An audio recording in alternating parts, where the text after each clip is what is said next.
Hello, this is Dr. Nicholas Fogelson from Northwest Endometriosis and Pelvic Surgery in Portland, Oregon. And I wanted to record a little video to discuss a topic that comes up a lot in my practice. I get a lot of questions from patients about this topic, and the topic is whether or not you're going to remove the cervix at a time of hysterectomy. So there's a procedure called a supracervical hysterectomy. Sometimes people call it a subtotal hysterectomy, where you actually leave the cervix in the woman and do not remove it, versus what in medical terminology we would call a total hysterectomy, which means you remove the uterus and the cervix. And this is a common question that comes up when I do a hysterectomy. Is people say, "Are you going to remove the cervix?" In my practice, I almost always remove the cervix at the time of hysterectomy, and let me tell you why. So, first of all, the cervix and the uterus are the same thing. It's not like there's two separate organs and you're going to remove one and you're going to remove the other, and you could remove one or the other. It's not really like that. There's a single organ. It's sort of like a pear-shaped organ, and the part of the organ called the uterus that pokes through the wall of the vagina and is exposed on the inside of the external part of the vagina is called the cervix. It's kind of like the neck of the uterus as it comes into the vagina. So it is technically possible to do the upper part of a hysterectomy, interrupt the blood supply to the uterus, and then kind of cut through the bottom of the uterus and take the top off the uterus and leave the bottom of the uterus, which is the cervix. In my opinion, it's a foolish thing to do most of the time. It's interesting historically why this ever came to be. And the answer to this is severalfold. First of all, removing the cervix is technically a little bit more challenging than removing the uterus and cervix. Or removing just the top of the uterus is easier than removing the uterus and the cervix. When you look at urinary tract injuries at hysterectomy, generally when they're performed by people that are not necessarily that skilled at pelvic surgery, removing the cervix puts the patient at substantially higher risk of urinary tract injury than if you don't remove the cervix, because the bladder is lying right over the top of the cervix, and the ureters also come very close to the cervix. So if you decide you're just never going to take out the cervix, your likelihood of creating an inadvertent urinary tract injury is way lower. That being said, with appropriate technique by a well-trained gynecologic surgeon, one should have a very, very low rate to zero potentially amount of urinary tract injuries during hysterectomy, even if you take the cervix out. So that's one reason why people did it. But that's a stupid reason. Like, you should just be a better surgeon. If you're going to injure the urinary tract, taking out the cervix, and the problem is the experience of the surgeon. It's not a good reason to not take out the cervix. Now, another reason sometimes people don't take out the cervix is that the patient has very bad endometriosis and the rectum is adherent to the cervix. And so in order to do a hysterectomy, they often proceeding with an open surgery will kind of get off the top of the uterus, and they don't remove the cervix because it's too difficult. It's stuck to the colon. It would be too dangerous. Again, these are things that are said by people that are not very experienced gynecologic surgeons, particularly not experienced endometriosis surgeons, because a patient that has a cervix that is stuck to the rectum from severe endometriosis is the last patient in the world you would want to leave the cervix in, because that's a patient that has endometriosis in the cervix and the posterior vagina. And if you're doing a hysterectomy, for whatever reason you're doing it, to leave it behind would be foolish. In fact, it would be associated with continued pain. Furthermore, to not take the bowel down off the back of the vagina and remove all that endometriosis from the back of the vagina, as well as from the bowel wall if necessary, would also be a very suboptimal way to perform that surgery. So in my career, I've seen many, many, quote, subtotal hysterectomies performed because the surgeon said it was too difficult to get it out because of endometriosis. And that's the worst time in the world to leave the cervix behind, because that's exactly when you really need to remove the cervix. The other reasons why, interestingly, why the supracervical hysterectomy came to be is that as gynecologic surgeons, kind of in the mid-90s, started to do more advanced laparoscopy, the techniques involved for removing the cervix from the vagina laparoscopically were not fully developed. And so people kind of figured out how to remove the upper part of the uterus safely, but they hadn't really figured out how to get the cervix out of the vagina laparoscopically without endangering the urinary tract. And as time went on, laparoscopic techniques improved. We developed a number of tools also that kind of delineate where the edge of the cervix is that we use routinely now.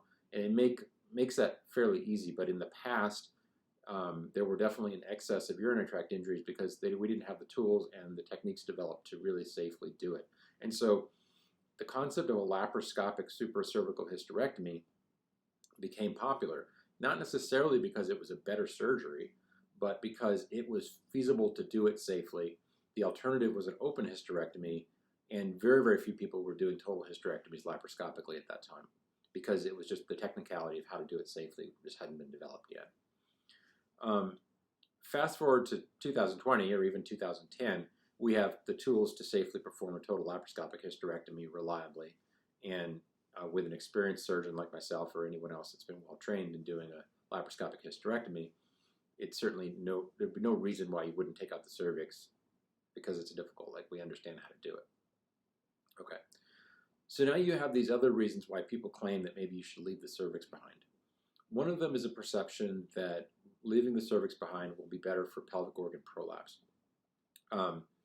All of the support structures that come up into the uterus that support the uterus in the vagina do come up into the cervix. And so by leaving the cervix behind, in theory, you're not cutting through some of the support structures that you would cut through if you do a total hysterectomy. So in theory, one would say that leaving the cervix behind might be better for pelvic support. Well, it turns out that if you do a total laparoscopic hysterectomy and you remove the cervix, and then you suture the vaginal cuff correctly, which means that you integrate the uterosacral ligaments into the vaginal cuff, as any good gynecologic surgeon should, and I do, it's not going to be any more likely to cause prolapse. That doesn't mean that people don't get prolapse. It just means that it wasn't the fact that you did the hysterectomy that caused the prolapse. There are some rare cases where people have really huge uteruses where they don't have prolapse, and then you take out the uterus and then they develop prolapse. And literally the reason is because they already had prolapse, but the uterus was like a stopper, like a cork in a bottle, and the vagina could not prolapse because the uterus physically could not get out of the pelvis because it was so big. And so I've certainly seen cases where we remove really big fibroid uteruses and then 6 months later they have prolapse. And they had it from the beginning. It's just that the uterus was holding the vagina up because it couldn't get out of the pelvis. So that prolapse issue, in my opinion, as long as you do a total laparoscopic hysterectomy correctly, you're not going to get more prolapse. The final issue that comes up about supracervical hysterectomy is whether or not it affects sexual function to remove the cervix. And this is sort of the wild card a little bit. There have been multiple studies done that were prospective cohort trials, which means compared women that had supracervical hysterectomies to women that had total hysterectomies, and whether or not they had differences in their sexual function. And across the board, women had better sexual function after hysterectomy than they did before, and it didn't matter whether or not you took the cervix out. And why did they have better sexual function after hysterectomy? Presumably they had some reason. That's not to say that hysterectomy improves your sexual function. It's to say that they had some reason for having hysterectomy that was probably impairing their sexual function as well as whatever other issues that were being caused. And removing the uterus, on average, improved their sexual function. Doesn't mean you should take out a uterus to improve sexual function. That's not what I'm saying. So what it turns out in those studies, if you remove the cervix or you don't remove the cervix, does not appear to have any impact on sexual function. And so ultimately, like, there's no data to support the idea that you should leave the cervix in. Personally, as a surgeon, I always think you should take it out because at a very basic level, it's kind of a very unelegant surgery to lop off the top of the uterus and leave the cervix in the vagina. You're actually cutting an organ in half. You're not taking one organ and leaving another. You're actually kind of cutting through a muscular plane. Typically in surgery, you're trying to come through nice surgical planes between different structures. That's what elegant surgery looks like. When you do a supracervical hysterectomy, you're literally just cutting through muscle and you're leaving a chunk of the tissue behind, which aesthetically seems like a very poor surgery to me. And furthermore, the evidence would suggest there's no benefit to it. So what's the downside of leaving the cervix? And in my opinion, there are big downsides to leaving the cervix. One, we talked about in cases of severe endometriosis, clearly you could have endometriosis in the cervix itself. And if that endometriosis were really stuck to the bowel, then you would be doing a terrible surgery to leave the cervix, because that means you're also leaving all kinds of other endometriosis as well. Now, you might be able to remove all that endometriosis and preserve the cervix, but at that point you're preserving the uterus. If you're preserving the entire uterus, you're going to preserve the cervix. But if you're taking the top of the uterus and a whole bunch of endometriosis, it makes no sense to leave the cervix, in my opinion. So what's the downside of leaving the cervix? A, in the cases of endometriosis, you may be leaving disease behind. In cases of adenomyosis, which is a big reason why we do hysterectomies, there's probably adenomyosis in the cervix as well.